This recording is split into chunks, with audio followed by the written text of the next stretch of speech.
Pues Dios es bueno. Y bueno, en esta tarde ya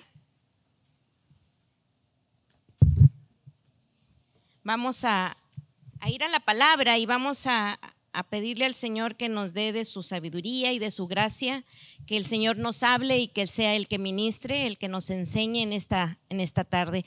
Gracias, Espíritu Santo, por todo lo que tú estás haciendo a favor de nuestras vidas.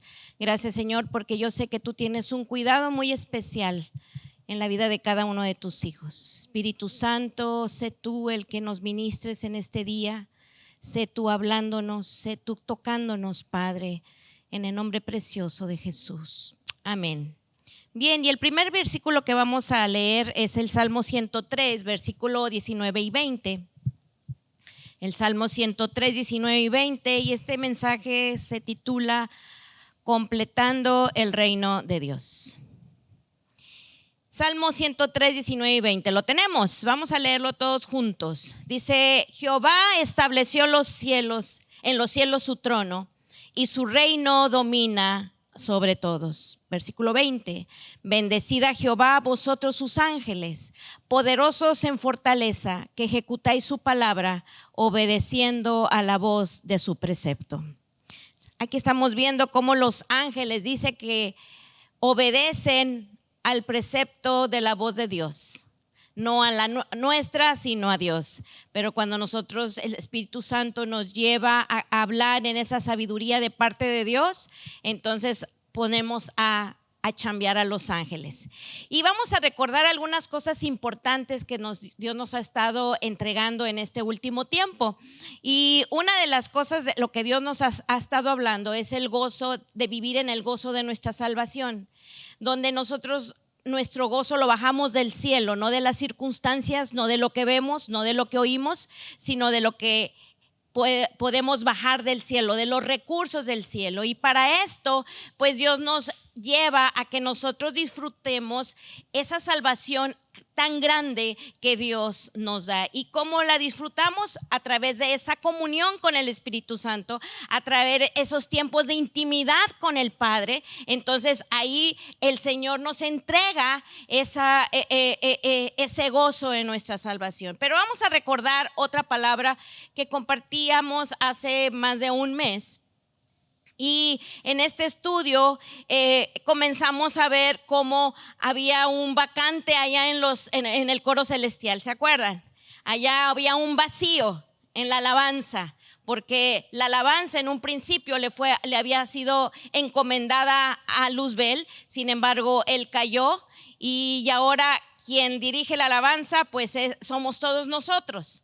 Sí, donde nosotros adoramos al Señor, y es una parte importante que tú y yo debemos entender, que nosotros debemos de llenar ese vacante, ese vacío para seguir adorando a Dios. Pero también hablábamos de otro arcángel que era llamado Miguel, que se encargaba de guerrear, de pelear, ¿se acuerdan? Y el otro arcángel llamado Gabriel, que era el que traía el mensaje de parte de Dios. Entonces, tres cosas que conforman el reino de Dios. ¿Cuáles son? La alabanza, la guerra y el mensaje. Y vamos a ir para ello a Mateo capítulo 6, versículo 9. Y es un versículo, esto es un pasaje que la mayoría de nosotros lo conocemos, hasta nos lo sabemos de memoria. Mateo capítulo 6, del 9 al 13. Es cuando los discípulos de Jesús le dijeron a Jesús: enséñanos a orar.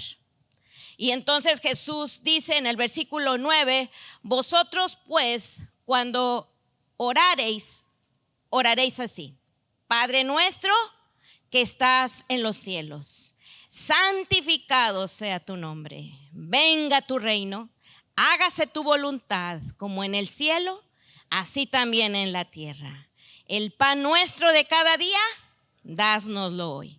Y perdona nuestras deudas, como también nosotros perdonamos a nuestros deudores. Y no nos metas en tentación, mas líbranos del mal, porque tuyo es el reino y el poder y la gloria por todos los siglos. Amén. Una parte al iniciar del Padre Nuestro dice: venga tu reino. Cuando Juan el Bautista comenzaba su ministerio, él decía: el reino de los cielos se ha acercado. Arrepentíos y creer. El reino de los cielos se ha acercado. Y cuando Jesús comienza su ministerio, también comienza a decir que el reino de los cielos se había acercado. Entonces, al decirle al Señor: venga tu reino, es decirle: Señor, establece tu reino aquí en mi vida, aquí en mi matrimonio, en mi familia. Establece tu reino en mis hijos, en mis finanzas, en la iglesia. Y esta es una oración que nosotros debemos de hacer continuamente. Decirle al Señor que tome toda la autoridad sobre nuestra vida. Es decir, estaremos declarando su reino.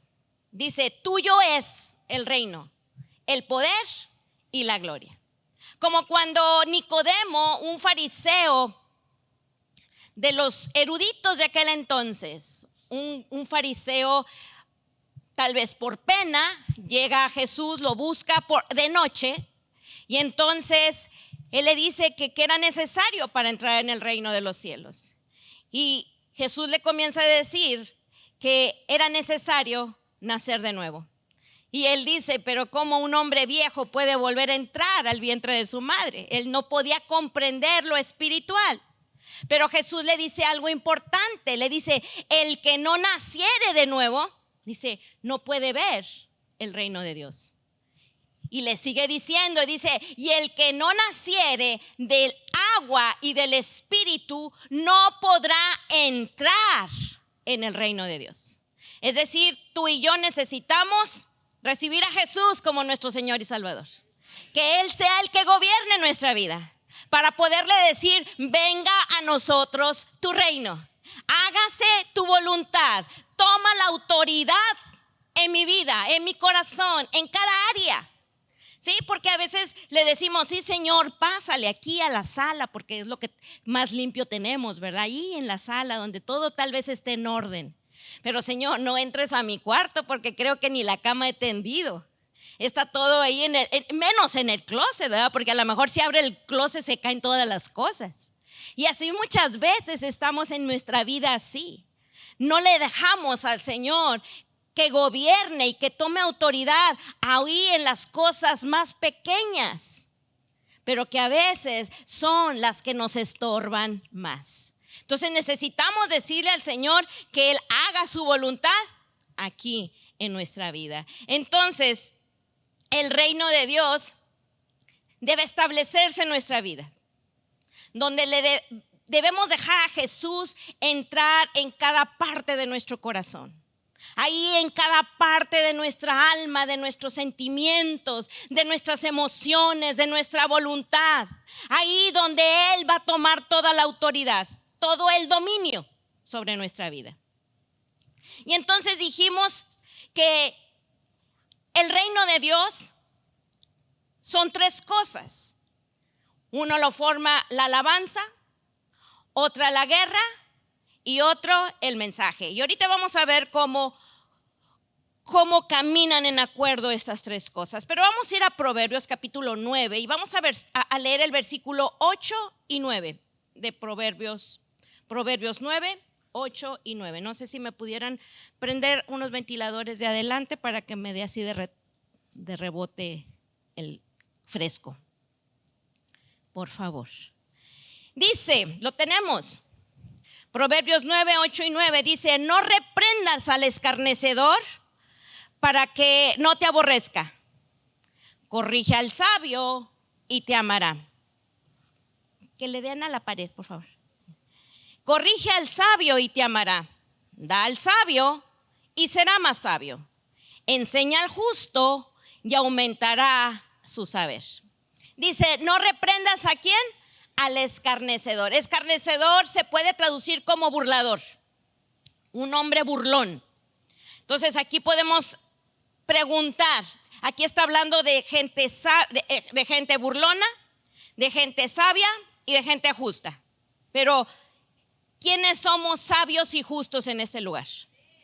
A ver, levanta tu mano. Levántala por fe.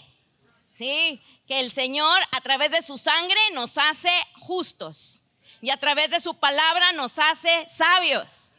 Por eso estamos aquí, porque queremos aprender más de Él. Dice, corrige al sabio y ¿qué va a hacer? Y me va a amar. Wow, qué padre, ¿verdad? No se va a enojar ni la va a agarrar contra mí. Al contrario, si corriges al sabio, te va a amar. Y dice, enseña al justo y ¿qué va a hacer? Va a aumentar su saber. Entonces, ¿de qué me está hablando estas dos cosas que me habla aquí la palabra? Me habla de una actitud que tú y yo debemos tomar. ¿Por qué? Porque Dios a ti y a mí nos ama.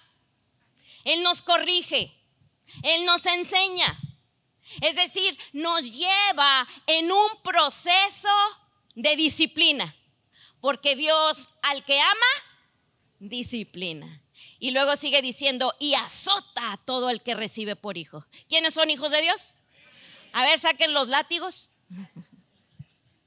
Entonces Dios, porque nos ama, nos disciplina. Y hay 4 partes importantes en la disciplina que Dios usa para nuestra vida, pero que es muy importante que como padres la utilicemos con nuestros hijos. 4 cosas importantes en la disciplina. Y la primera es basada en el amor. Así como dice 1 Juan 4:8, que Dios es amor. Disciplinamos porque amamos. Disciplinamos a nuestros hijos porque les amamos. Los corregimos porque nos preocupan, porque tenemos un amor para ellos. Así como Dios trae una disciplina y una corrección a nuestra vida porque Él nos ama. Y así como no queremos que un hijo sea berrinchudo, voluntarioso y haga ahí su enojo delante de la gente y me haga quedar en vergüenza, ¿verdad? Un berrinche. Y por eso le disciplinamos en casa. Ahí tenemos que tener una disciplina en ellos, pues también Dios a nosotros nos disciplina con amor. Pero la segunda parte de la disciplina es la instrucción. Proverbios 22:6 dice, instruye al niño en su camino y cuando fuere viejo, no se apartará de él. Qué importante es la instrucción a nuestros hijos, porque muchas veces, como es la tercera parte, que es la corrección, nosotros nomás aplicamos la corrección, no aplicamos la instrucción y el niño está llorando porque le dieron su vara, pero no sabe ni por qué. Es importante decirle, ¿por qué te estoy corrigiendo? Porque me desobedeciste, por esto, por lo otro. Y cuando nosotros estamos disciplinando a nuestros hijos, no estamos perdiendo el tiempo, lo estamos invirtiendo en ellos. ¿Sí? Por eso es importante invertir tiempo en su corrección, invertir tiempo en su instrucción, para que cuando ellos estén grandes no se alejen de las cosas de Dios. Qué importante es esto. Y bueno, dijimos la tercera es la corrección, porque Hebreos 12:11 dice que ninguna disciplina al presente parece ser causa de gozo, sino de tristeza, pero después da un fruto apacible de justicia a los que en ella han sido ejercitados. El Señor corrige. Cuando nos está corrigiendo, a lo mejor no nos gusta mucho.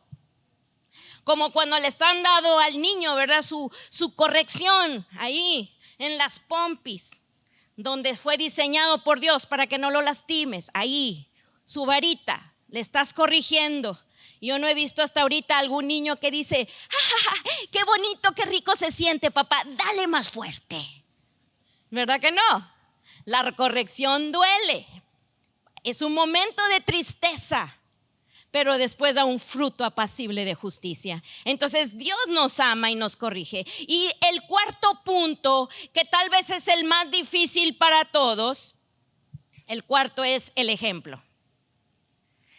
El ejemplo que nosotros debemos darle a nuestros hijos. No le puedo exigir algo a mi hijo que yo no estoy haciendo. Qué importante es el ejemplo, ¿sí? Decían por allá un dicho que en el mundo que dice: me hablaste tan fuerte con lo que haces que no me dejaste escuchar lo que me dices. Entonces, el ejemplo es más fuerte, nos habla más que muchas palabras. Y entonces Jesús nos pone el ejemplo. ¿A qué vino Jesús al mundo? No me vino a enseñar a cantar. ¿Estamos de acuerdo? No nos vino a enseñar a predicar.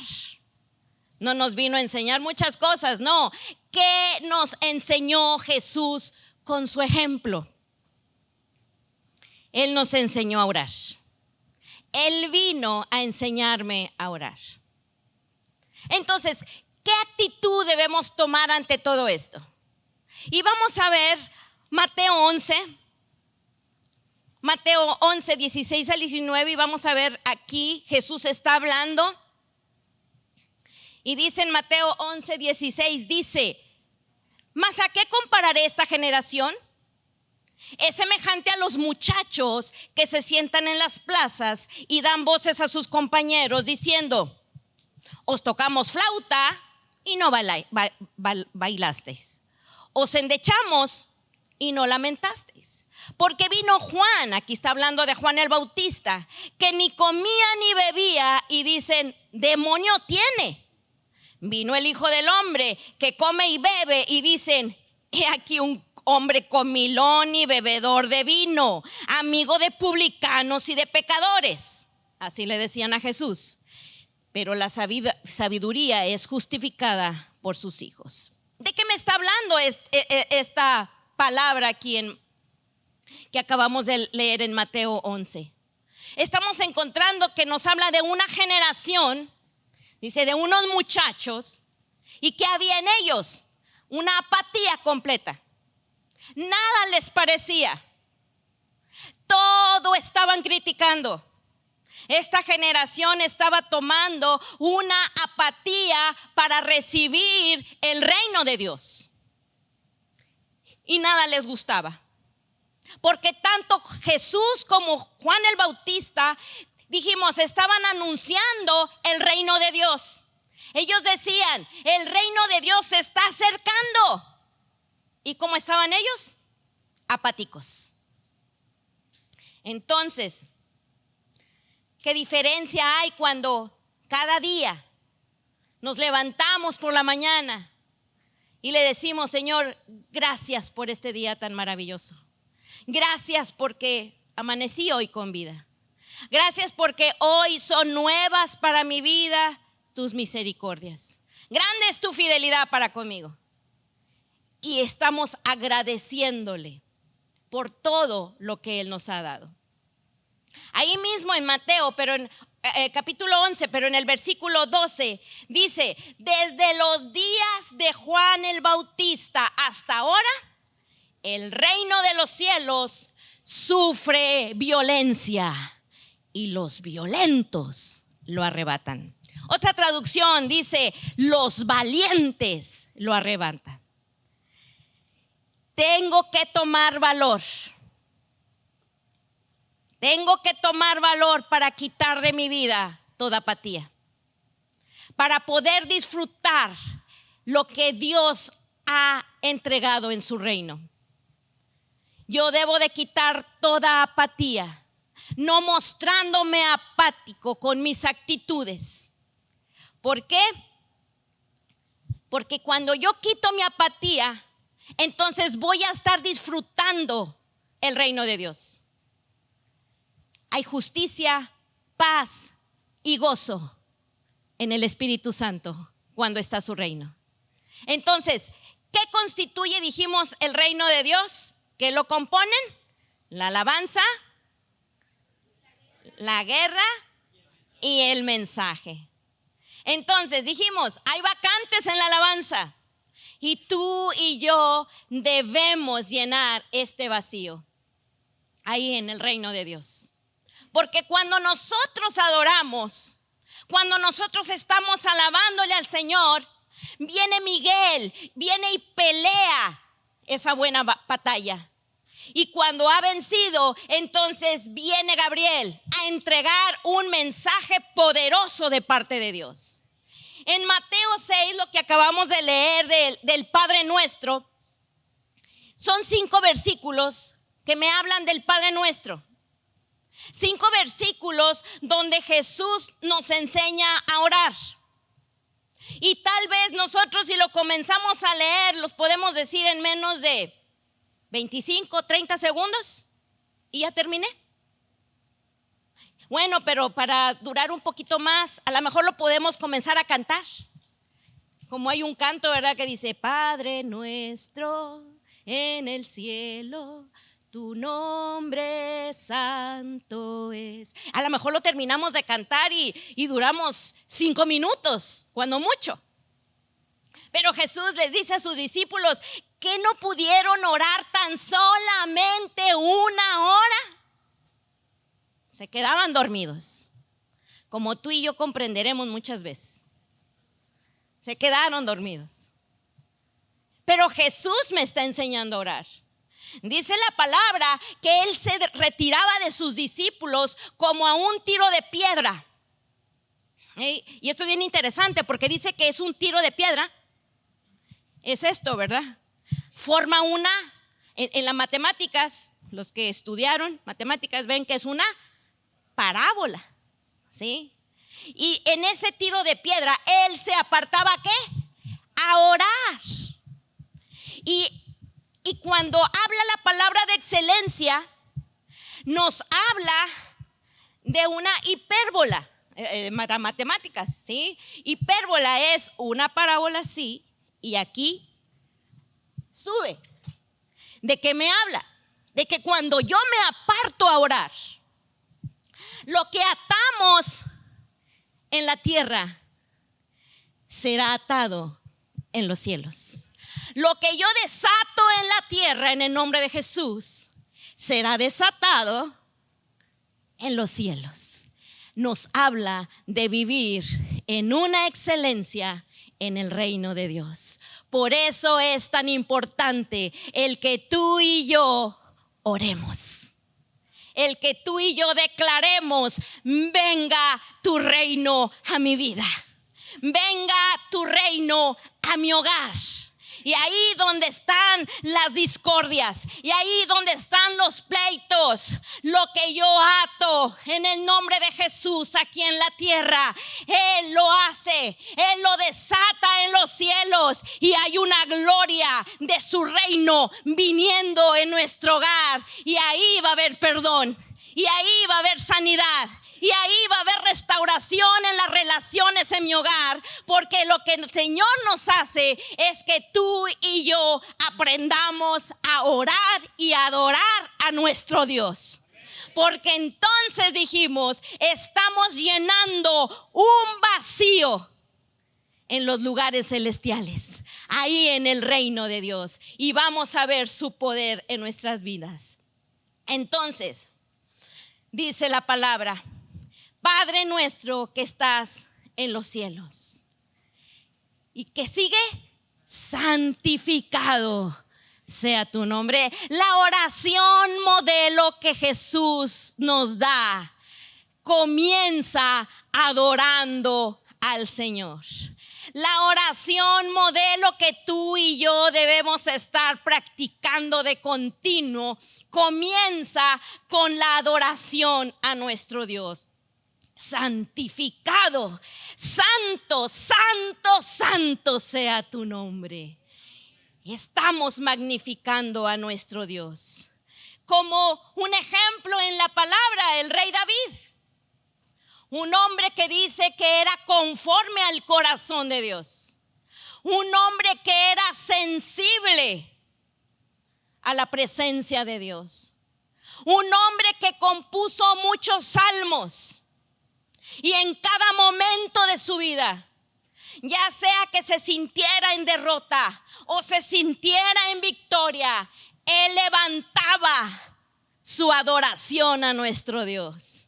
Y aun cuando él equivocó, porque tal vez se equivocó más que tú y que yo, cuando venía Dios a confrontarlo por su pecado, por su error, no se justificaba, sino que se arrepentía. Venía a humildad, venía a quebranto, venía para que Dios le perdonara. Y ahí dice el Señor que él tenía un corazón conforme al corazón de Dios. Yo creo que tú y yo necesitamos tener ese corazón conforme al corazón de Dios. Un corazón sensible a la presencia de Dios, un corazón sensible para adorar a Dios. Y una vez se habían llevado el arca del pacto, estaba ya con los filisteos y bueno, la estaban haciendo regresar. Y cuando ya entendieron la manera de cómo traer el arca del pacto, como Dios lo había establecido, dice que David, como dice un canto que a veces cantamos, yo canto como David, y se pone así la alabanza media guapachosa, ¿verdad? Sí. Él venía con todo su entusiasmo y alegría. Y aquí hay una palabra que de alabanza que denota lo que David estaba hablando, haciendo cuando él estaba regresando el arca del pacto. Y es una palabra que comienza con Z, sac, con doble A, sac, y K de kilo. Y significa estar tremendamente entusiasmado, vociferar. De esta manera venía David cantando gozoso porque el arca del pacto estaba regresando a Jerusalén y él venía con todo su gozo, estaba danzando, estaba bien contento. Cuando lo ve la esposa, Mical, voltea y dice, qué oso con este hombre, ¿verdad? No es mi esposo, es uno que se parece. ¿Y qué pasa? Esto no fue del agrado de Dios para lo que Mical hizo. Y no crean que David se avergonzó y dijo, ay, perdóname, esposita mía, ya no lo vuelvo a hacer. No, dice, más vil me voy a hacer porque lo hago para mi Dios. Es decir, él estaba con su corazón desbordante adorando al Señor. Así estaba David. Pero hay otra palabra en el original hebreo para alabanza. Y esta es una palabra que es barak. B-A-R-A-K de kilo. ¿Qué significa? Bendecir, declarar a Dios como fuente de todo triunfo. Cuando estamos declarándole, diciendo, no soy yo, Señor, has sido tú. Cuando hay éxitos, cuando hay bendiciones, ¿sí? No decimos gloria mía, sino que es la gloria para el Señor, ¿sí? Entonces ahí dice que declaramos que Dios es la fuente de todo triunfo. Pero muchas veces esta alabanza se manifiesta en quietud, en tranquilidad, ahí adorándole a Dios. Entonces, ¿qué es lo que importa? Lo que importa es la actitud que nosotros tomamos delante de Dios. Un ejemplo, el de Ana, cuando ella estaba ahí en el templo orando y pidiéndole al Señor, desbordando su corazón. Dice que apenas si se movía su boca, pero ella estaba derramando su corazón delante de Dios. Y así es una palabra que es Shabbat, también de alabanza, significa alabar a una voz, una actitud de mi corazón y de mi boca. Y lo podemos ver en el Padre Nuestro. ¿Cómo termina el Padre Nuestro? En el versículo 13 termina, porque tuyo es el reino y el poder y la gloria por todos los siglos. Amén. Con alabanza y con adoración. Hay otra palabra que es Todá, T-O-D-A-H, Todá, y significa extender las manos en gratitud. ¿Cuántas veces no has extendido tus manos y le has dicho, gracias Señor, porque tú has sido bueno? Hay otra palabra para alabanza, que es Yadá, es Yadaah. Adorar con las manos en alto, disfrutando de Dios. Oh Señor, qué maravilloso eres, qué bueno es. Pero estas dos últimas son una alabanza corporal, es decir, con nuestro cuerpo estamos dando una actitud de alabanza y de adoración. Y vamos a ver un ejemplo de ello en Éxodo capítulo 17 y versículos del 8 al 13. Dígame en el dormido. O todos están despiertos o todos ya están dormidos, ¿verdad? Éxodo 17, versículo del 8 al 13.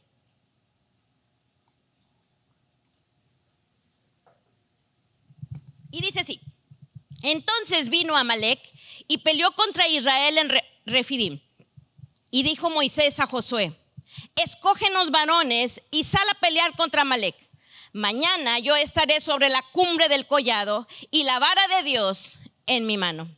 E hizo Josué como le dijo Moisés, peleando contra Amalec. Y Moisés, Aarón y Hur subieron a la cumbre del collado. Y sucedía que cuando alzaba Moisés sus manos, Israel prevalecía, mas cuando él bajaba su mano, prevalecía Amalec. Y las manos de Moisés se cansaban, por lo que tomaron una piedra y la pusieron debajo de él y se sentó sobre ella. Y Aarón y Hur sostenían sus manos, el uno de un lado y el otro de otro. Así hubo en sus manos firmeza hasta que se puso el sol. Y Josué deshizo a Amalec y a su pueblo a filo de espada. Aquí nos está hablando de algo y dice que está Moisés en el collado, allá arriba, en el monte, con Hur y con Aarón. Y dice que abajo estaba Josué peleando una batalla. ¿Contra quién? Contra Amalec. Amalec nos habla de la carne, ¿sí? De lo que nos hace batallar, de lo que nos hace caer en el pecado, ahí de la carne. Entonces ahí estaba Josué peleando. Pero Hur y Aarón se dieron cuenta de algo, porque Moisés dice que tomó la vara de Dios, y por ahí no hay un palito, ¿verdad? Pero tomaba la vara, la subía. Y yo me imagino que ahí estaba Moisés adorando al Señor, orando al Señor, declarando: no has perdido una batalla, no has perdido una batalla, y sé que nunca me fallarás. Ahí estaba Moisés adorando al Señor. Él estaba declarando: porque bueno es Dios, porque bueno es Dios, porque bueno es Dios, para siempre su misericordia. Pero él se cansaba y bajaba las manos. Y Aarón y Hur se dieron cuenta que cuando él bajaba sus manos, él dejaba de adorar, él dejaba de orar, Josué comenzaba a perder. Y cuando él volvía a levantar sus manos y a declarar en oración y alabanza las promesas, porque dice que él traía en sus manos la vara, y la vara significa la palabra de Dios. Por eso la alabanza y la adoración deben estar inspiradas por el Espíritu Santo del testimonio de Jesús, lo que la palabra habla acerca de Jesús.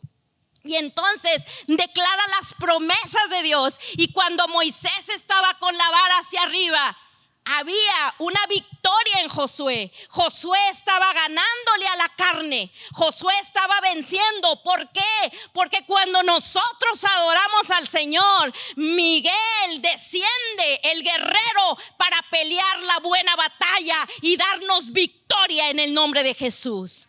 ¿Quién estaba dando la victoria a Josué? Dios, por medio de Miguel. Y entonces estaba trayendo una victoria impresionante. Mientras Moisés adoraba y oraba, los ángeles, Miguel y sus ángeles, actuaban a favor de Josué, porque los ángeles ejecutan el precepto de Dios. Ahí cuando tú y yo estamos adorándole al Señor, cuando lo estamos orando y diciendo en tu nombre Jesús. ¿Dónde está Jesús? Sentado a la diestra del Padre, dice la palabra en Romanos 8:32. Dice que Él está ahí intercediendo por nosotros. Ahí le dice al Padre: Padre, te lo está pidiendo en mi nombre. ¿Y qué dice Dios? Así sea. Oh, yo me imagino que los ángeles agarran sus motocicletas turbo y descienden para ejecutar el amén, el sí de Dios para bendecir a sus hijos. Amén. No, yo no sé, yo me emociono tanto al saber que tenemos un Dios bueno, que tenemos un Dios fiel, que no tenemos un Dios sordo, sino que un Dios que responde y responde con poder a nuestra vida. Donde el Señor quiere quitar de nuestro corazón toda apatía, toda actitud equivocada, que yo le muestre al Señor que Él es mi Dios, que Él es mi Señor. Y que yo le doy toda la gloria y toda la adoración a Él. Amén. Entonces, cuando peleaba Josué, y ahí Hur y Aarón sostuvieron las manos de Moisés, donde vemos la unidad en la iglesia, porque uno vence 1,000, pero 2 vencen 10,000. Sí, por eso es importante la unidad en la oración. Josué tuvo victoria, porque así Moisés ya no bajó las manos, porque así hubo la victoria completa y él venció sobre la carne, que es lo que tú y yo necesitamos vencer día a día. Nuestra carne, aquello que es sensible y vulnerable para quedar atrapado en el pecado. Entonces, lo que nos falta para que todo vaya sucediendo conforme al reino de Dios y esté siendo vencido por los ángeles es que tú y yo adoremos. Así Gabriel traerá ese mensaje de paz a través de la palabra de Dios. Se va a cumplir todo lo que Dios ha prometido a nuestras vidas. Y nosotros estaremos tomando ese mensaje de Dios. Dijimos, no cayendo en apatía, sino manteniendo nuestras vidas en el gozo de nuestra salvación en Jesús. Dijimos, Jesús decía, igual que Juan el Bautista, el reino de los cielos se ha acercado. El reino de Dios está aquí. Dios nos quiere llevar a ser verdaderos adoradores, que adoremos al Padre en espíritu y en verdad. Le voy a pedir al de la música. Y vamos a ir a Lucas 16:16. Lucas 16:16.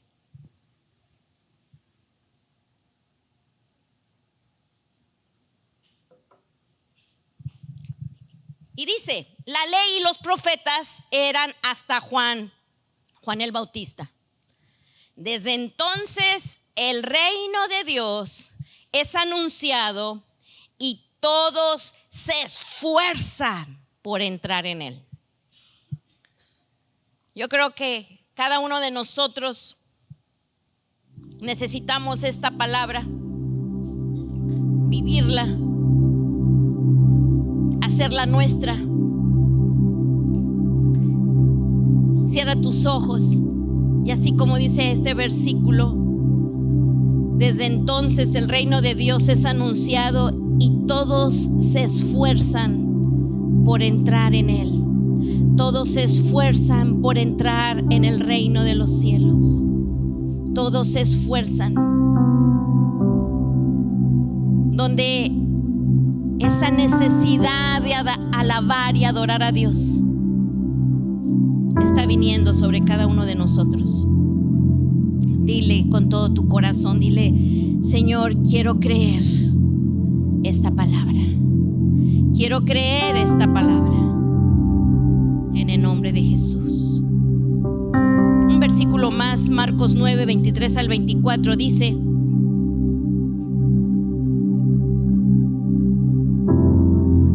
había un hombre que tenía un hijo endemoniado, lo había llevado a los discípulos de Jesús y no le habían podido hacer nada.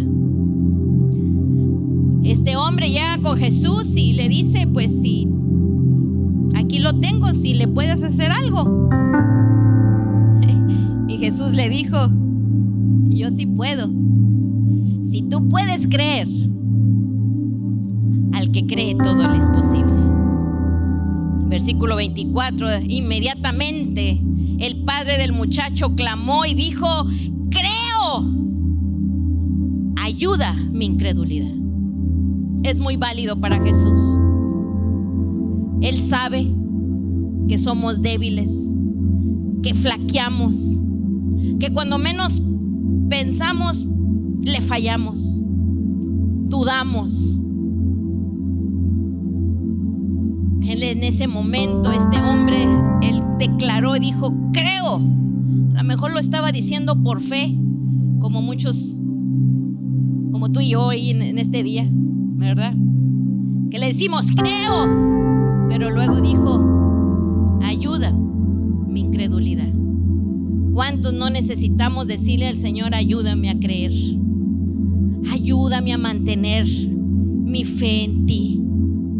Sabes que lo que más le enoja al Señor es que no le creamos. Es nuestra incredulidad.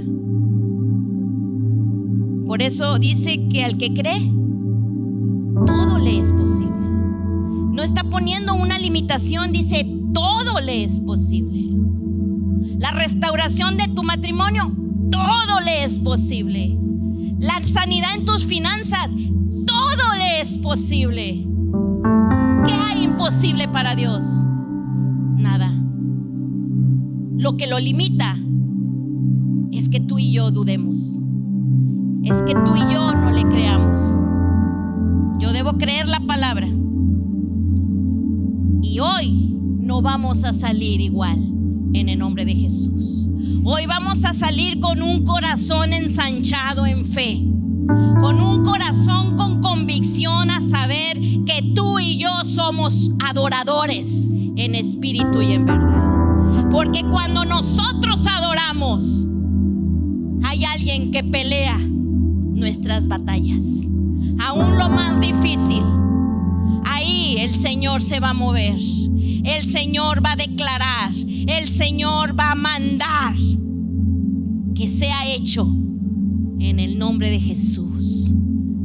Porque hay hijos en Comunidad Tijuana, hijos de Dios, que lo más importante en sus vidas es adorar al Rey de Reyes y Señor de Señores. No importando las circunstancias, no importando lo que veamos, no importando lo que estemos escuchando en malas noticias, pararnos firmes y, como Moisés, levantar nuestras manos con una palabra inspirada en la palabra de Dios, con una adoración inspirada a saber que es el testimonio de Jesús, declarando lo que no es como si fuese. Y entonces la mano de poder del Señor se estará moviendo, porque hay alguien que pelea por nosotros, porque hay alguien que estará trayendo un mensaje de poder a aquellos que quieren limitar el poder de Dios en nuestras vidas, aquellos que han estado resistiéndonos, aquellos que han estado trayendo conflictos en nuestra vida. Ahí el Señor se encarga de ello. Pero ¿qué es lo que el Señor quiere hacer? Que su iglesia sea una iglesia que le busca en oración y adoración cada día, cada momento, cada instante. Tenemos cadenas de oración las 24 horas. Hay llenos lunes, martes, jueves y viernes. Si tú no estás en una cadena de oración, puedes acercarte con alguno de los líderes para que te incluyan en esta intercesión. Y hemos podido poner allí necesidades, peticiones, y hemos visto la mano de Dios, hemos visto la gloria de Dios trayendo respuestas a esas oraciones. Necesitamos ser una iglesia que ora y adora al Señor, porque así se va a cumplir como en la iglesia primitiva. El Señor añadía a la iglesia cada día los que habían de ser salvos. Aquí hay lugares vacíos. Ve a tu alrededor. Hay lugares vacíos que necesitan ser ocupados por gente que Dios estará trayendo en tanta necesidad, pero que aquí verán la respuesta de Dios ante sus necesidades, porque tenemos un Dios fiel, porque tenemos un Dios vivo, porque Dios quiere traer un avivamiento en nuestra iglesia, en nuestra ciudad, en nuestro estado y en todo nuestro México. Dios quiere glorificarse. Y ya para terminar, ya nomás me faltan como 20 versículos. No se crean. Vamos a ir a la última cita, 1 Timoteo 2, del 1 al 4.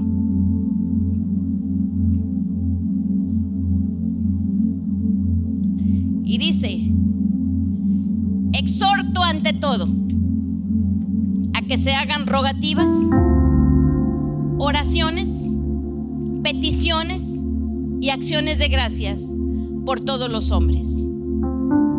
Aquí nos está hablando la palabra que necesitamos orar. Dice por todos los hombres, por los reyes, por todos los que están en eminencia. ¿Para qué? Para que vivamos quieta y reposadamente en toda piedad y honestidad. Porque esto es bueno. Fíjate lo que dice aquí la palabra. Porque esto es bueno y agradable delante de Dios nuestro Salvador, el cual quiere que todos los hombres sean salvos y vengan al conocimiento de la verdad. Qué importante nos está aquí recalcando Pablo. Se lo está diciendo a Timoteo que era importante orar. Orar por todos los hombres, por los reyes, por todos los que están en eminencia, por nuestra gobernadora, presidente municipal, nuestra presidenta de la república. Hayas votado por ellos o no, no importa. Necesitamos orar por ellos. Nos conviene. ¿Por qué? Porque así dice la palabra, que estaremos viviendo en quietud y en tranquilidad. ¿Qué no es lo que nos gusta? ¿O te gusta que de repente ya se oyó una taca, taca, taca, taca, taca? Y no, que hubo un herido, que 2 heridos, que ya mataron, que ya la ambulancia, que ya un asalto, ya un robo, que esto, que... ¿Nos gusta vivir así? Claro que no. Qué hermoso es vivir en quietud y tranquilamente. Que nuestros hijos puedan salir sabiendo que no pasa nada. Hay una responsabilidad como iglesia. Hay una responsabilidad como hijos de Dios. Y es estar orando por nuestras autoridades. Cuando oramos y adoramos, la carne no vencerá, sino que estaremos ganando. Vamos a vencer al enemigo cuando tú y yo adoramos al Señor en espíritu y en verdad. Venceremos adorándole. ¿Es difícil? Yo creo que es lo más deleitoso poder adorar a nuestro Dios con nuestro corazón, con nuestra boca, con nuestras manos, con todo nuestro ser. Como necesitamos ponerle el sentido a lo que estamos adorando. Así es como Dios quiere. Vamos a ponernos de pie. Vamos a adorarle. Su reino está aquí.